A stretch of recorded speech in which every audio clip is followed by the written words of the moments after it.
sleepless nights, risk of getting 3s and 4s, adverse mental health, lack of a social life, countless essays, boring, repetitive routines, getting made fun of because you do ESS and math studies, unpleasant memories from Mr. Mugalizi, Mr. Luvinzu, and Mr. Vincent. CAS, EE, and TOK. 6 subjects: IAs, IOCs, FOAs, written tasks, and orals. And all that drama for an online graduation?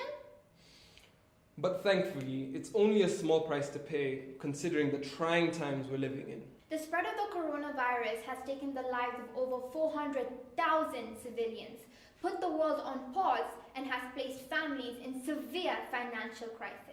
The brutal murder of Ahmed Aubrey, George Floyd, Breonna Taylor, Shukri Abdi, and all the victims that lost their lives due to the racial injustices all around the world. Police brutality in our own country, Kenya. Yemen's largest humanitarian thank you, crisis with 80% of the population. That is more than 22 million people in need of humanitarian assistance, including 12 million children. Israel's illegal annexation scheme on Palestine's West Bank. We would love to believe that these are the only pressing problems being faced in today's day and age, but sadly, that is not the reality of things. There are millions of people in countries around the world suffering, but it has not been broadcasted to the rest of the world. It is our duty to check our privilege and use our voice to not only advocate, but make an impact in any community that we possibly can. Now, in a time with all these lows, it's important to reminisce on all the good moments that have brought our grade this far, proving that the graduating class of 2020 is a vision so clear, even people with glasses can see it. From all the hours we spent our freeze, game lessons, and after-school time on the AstroTurf studying, listening to music, and a whole bunch of gossip. To Friday football and AKPL with Papa and Nemo. The unforgettable ankle breaks and all the open goals Felix missed were truly something else. Shout out to Mr. Luvinzu for not only having the best ball control technique, but for doing the absolute most for us DP boys in ensuring we could always play. To lunchtimes under the blue tent, where we'd spend more time telling stories than actually eating. Who could forget the countless number of times we made Dennis want to stop eating? All the chaotic bake sales and dress downs where it would feel like a literal zoo, simply trying to control the amount of children asking for food, and not to forget all the committee drama. Our trip to Mombasa. You mean Mara? Oh, I mean Mara and Longonot, where we bonded and created more than enough memories, like Mr. Vincent yelling, "Boys!" and having us jump out of the bus and help push, or spending 6 hours in the sun only to finish 3 desks.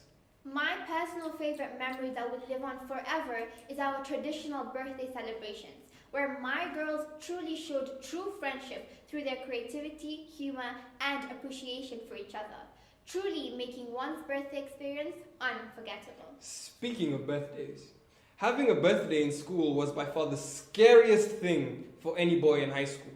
Being jaked is a bittersweet memory that I hold close to my heart. Additionally, Annie, where Wangoi and Meenakshi single-handedly proved their OG status, and so many of us came together to work on one project. Not to mention our individual classes, where a class will either feel as though it lasted 10 minutes or 2 hours. Chemistry higher level was definitely that class that lasted 10 minutes, as the content was so hard that you could not even process what was going on. However, I firmly believe that teachers either shape or break the lesson, and Mr. Maigwa did more than enough justice to us. Sir, you treated us like your children and took the time out of your lesson to hear our complaints and comfort us, and that will forever live on as one of my favorite high school memories. Now, the Geo class of 2020 was unrivaled. Doesn't matter what you say, falling into the river at Karura will forever be a painful memory to reminisce. Although psychology, we're the most resilient group of individuals in the world. Need I even say more? Special hands for Miss Maria for doing the absolute most for us. Our man, Mr. Vincent, who more often than not was our friend rather than just our teacher. Now, in Buddha's own words, your worst enemy is your best teacher. Mr. Mugalizi. If I ever hear the phrase descriptive again, it will be too soon. But without a doubt, we all appreciate the amount of effort you put into making sure we all pass TUK. Our student government will forever have a special place in our hearts. Not only did we have a special and unbreakable bond, but we were able to create many firsts to our school, such as the allowance of mobile devices, to which Mr. Schmaltz may not have been as happy about it as we hoped, and our school project, where students from every grade gathered around to create and form IB learner boards that are now placed all around the school. For all the teachers that watched us grow, not only over the past 2 years, but over the last 7, we appreciate you so much. Miss Pauline, you undoubtedly inspired countless future entrepreneurs with your own passion. Your passion and enthusiasm for not only business, but your students as well, inspired many of us to pursue business as a long-term career, in hopes of living up to your wit and enthusiasm. From the graduating class of 2020, may you rest in peace. Now, choosing to do IB is by far the most enduring decision I have ever had to make. This course is not easy. From the ridiculous amounts of coursework that's required to the painful exams, IB is very much indeed rigorous. Although it taught me a lot, it gifted me with a way of thinking that's outside of the box. It taught me to no longer paint the world in black and white, but with blue and green as well. Although I'll never get all the nights I spent working on my EE, or all the time I spent learning how not to be descriptive, the lessons I learnt along the way and the memories I made all make it worthwhile. I started my journey, like many others, as just a naughty 12-year-old and grew up into the person that I am today, thanks to all the teachers and classmates I had along the way. We've all grown so much as individuals and as the centerpiece of the next generation of athletes, lawyers, doctors, CEOs, pilots, and even teachers. Wow, beautifully said, Chef. Merci. Starting off my high school year, I was an insecure, hijabi little girl, worried about what people may think of me, scared to lose friends due to my outer appearance.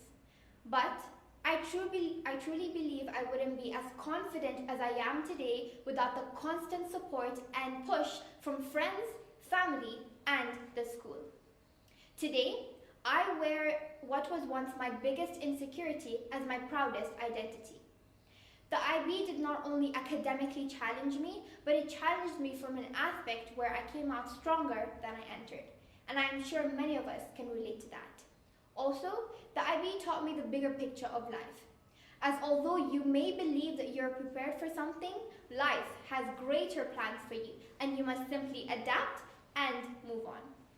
So, to the graduating class of 2020, we say thank you.